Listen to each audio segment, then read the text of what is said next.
So when I was in high school, I had the opportunity to visit India and Australia, and I got to witness animals in their natural habitat. I saw tigers move stealthily through the jungle, and I got to experience gigantic wild elephants and camels as well. I saw monkeys swing from the trees so fluently, and they'd come down and take people's food and climb back and play around with the other monkeys. And then I came back to the U.S., and I look back on the things I saw when I was there.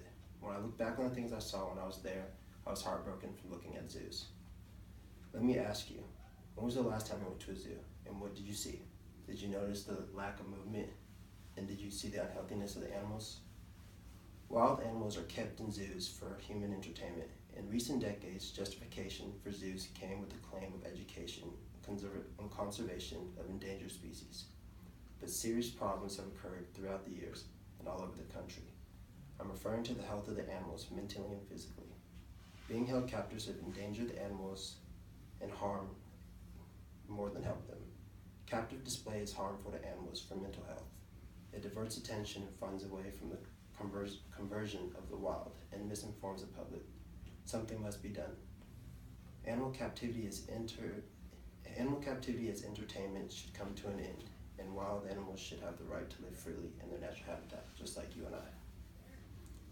It's not conversion, but human entertainment.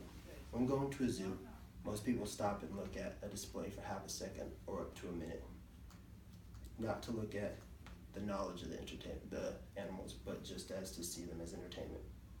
PETA says, over the course of 5 summers, a curator of the National Zoo followed more than 700 zoo visitors and found that it didn't matter what was on display. People treated the exhibits like wallpaper. He determined that officially should stop kidding themselves about the tremendous educational value of showing an animal behind a glass wall. The first zoo was made officially in 1859 in Philadelphia. It was made for human entertainment and for the people to witness the animals.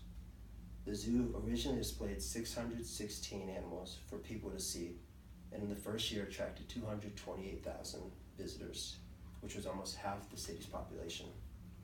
From then on, they moved zoos all around the country. The Wall Street Journal reported in 2003 that nearly half the country's zoos were facing cutbacks this year. Attendance, meanwhile, was down about 3% nationwide. Precious funds that should be used to provide more humane conditions for animals are often squandered on cosmetic improvements such as landscaping, refreshing stands, and gift shops in order to draw visitors. We're hindering the animals' rights than helping them by spending money on captivity rather than conserving their natural habitat. In the economy of zoo article, it said that pandas are highly symbolic in cultural value to China, and if one buys a mating pair, it's $1 million, and the cost of a cub is $600,000. The DC Zoo reportedly spends $2.6 million per year on the pandas exhibit. Zoos spend a tremendous amount of money on people just to come see the animals' entertainment.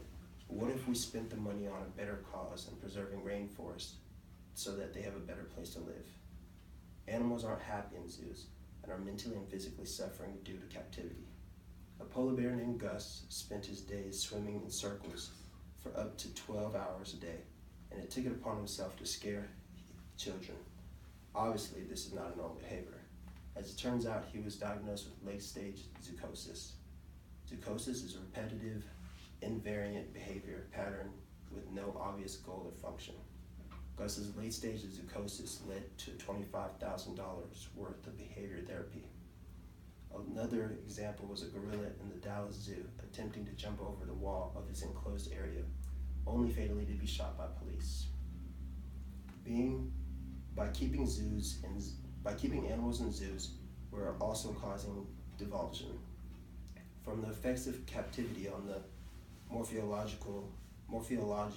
of captive, domesticated, and federal mammal article, they say, we believe that domestication may be occurring inadvertently in captive wild mammals through passive selection for animals that are behaviorally more suited to captivity, thereby resulting in concomitant morphological changes over several generations, which may have served consequences for the ability of descendants of today's captive endangered species to be successfully reintroduced to the wild after 200 years.